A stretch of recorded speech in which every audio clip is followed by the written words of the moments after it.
We live in a time of immediacy. With technological innovations and the forward march of history, what value could there be in a 100-year-old book? Well, quite a bit, as it turns out. In 1923, 100 years ago, the great Christian scholar Gresham Machen wrote his landmark book, Christianity and Liberalism. Machen was a professor at Princeton Theological Seminary, which had been the greatest evangelical seminary in America. But Machen saw it straying away from its biblical foundations.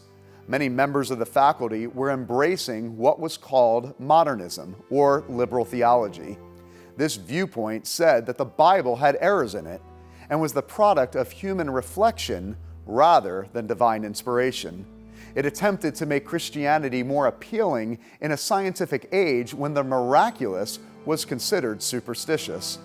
This liberalism diminished the divinity of Jesus, focusing on his humanity, and it turned the cross into mere example, a demonstration of God's universal love rather than a substitutionary atonement for God's wrath against sin. What Gresham Machen began to realize is that while his liberal colleagues were using the same Christian vocabulary he was, they were investing those words with an entirely new meaning that relied much more on fashionable ideas than on the biblical context. This is where Machen made his most important observation.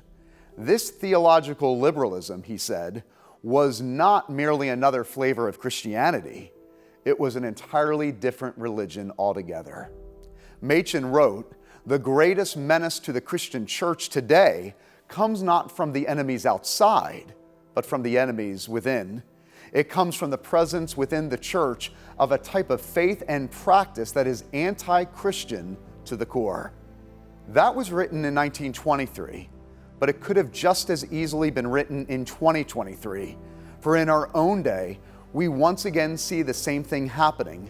A form of Marxism, which is rooted in explicit atheism, has infected the church through so-called social justice, critical race theory, the embrace of sexual and gender deviance under the banner of love, and much more.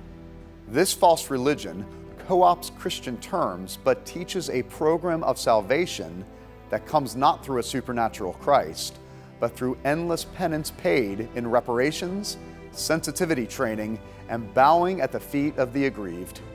It promises to deliver us not into God's glorious heaven, but into the self-realization of faithfulness to one's authentic inner self above all else.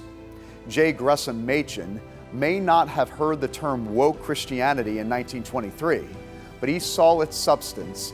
It is not a different interpretation of Christianity. It is another religion altogether.